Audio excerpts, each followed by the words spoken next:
20% నిధులను కేటాయించాలి రాష్ట్ర బడ్జెట్లో 20% నిధులను కేటాయించాలి రాష్ట్ర బడ్జెట్లో విద్యారంగానికి 20% నిధులను ఏర్పాటు చేయాలి ప్రభుత్వ ఇంటర్నేషనల్ స్కూల్స్ ను ఏర్పాటు చేయాలి ప్రభుత్వ ఇంటర్నేషనల్ స్కూల్స్ ను రాష్ట్ర బడ్జెట్లో విద్యారంగానికి అధిక నిధులను కేటాయించాలి రాష్ట్ర బడ్జెట్లో విద్యారంగానికి అధిక నిధులను కేటాయించాలి PDSU జిందాబాద్ జిందాబాద్ జిందాబాద్ PDSU జిందాబాద్ ఓకేనా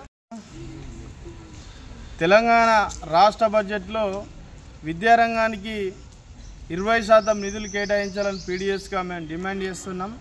ఎందుకంటే ఈరోజు అనేక హామీలు కాంగ్రెస్ ప్రభుత్వం ఇచ్చినటువంటి సంగతి మేము ఈరోజు గుర్తు చేస్తున్నాం. ఎందుకంటే విద్యారంగానికి ఈరోజు అనేక సమస్యలతో కొట్టుమిట్టాడుతున్నది. ప్రభుత్వ పాఠశాలలో కనీస సౌకర్యాలు లేక ఉన్నటువంటి పరిస్థితి ఉన్నది. ఉపాధ్యాయుల నియామకాలు కానీ అదేవిధంగా అక్కడ పోస్టులు ఈరోజు ఖాళీ ఉన్నటువంటి పరిస్థితి ఉన్నది. ఖాళీగా ఉన్నటువంటి పోస్టులు అనేకం ఉన్నాయి. ఈరోజు మౌలిక సదుపాయాలు లేని ఈరోజు కూలిపోయే పరిస్థితులు అనేక పాఠశాలలు ఉన్నటువంటి పరిస్థితి ఉన్నది. అదేవిధంగా యూనివర్సిటీల పరిస్థితి కూడా అంతే.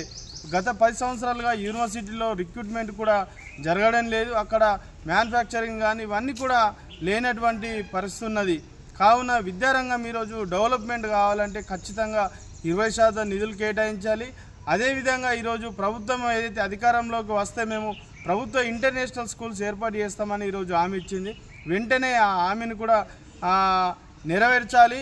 ఏదైతే ప్రభుత్వ ఇంటర్నేషనల్ స్కూళ్ళను కూడా ఇచ్చేయాలి. అదేవిధంగా విద్యార్థుల సంఖ్యకు అనుగుణంగా హాస్టల్స్ కూడా ఏర్పాటు చేయాలి. వీళ్ళ కాస్మెటిక్ ఛార్జీలు కూడా వెంటనే విడుదల చేయాలని మేము పీడీఎస్గా డిమాండ్ చేస్తున్నాం. ఏదైతే రాష్ట్ర బడ్జెట్లో విద్యారంగానికి అధిక శాతం నిధులు కేటాయించకపోతే పీడీఎస్ ఆధ్వర్యంలో పెద్ద ఎత్తున ఆందోళన కార్యక్రమాలు చేస్తామని సందర్భంగా మేము రాష్ట్ర ప్రభుత్వాన్ని హెచ్చరిస్తున్నాం.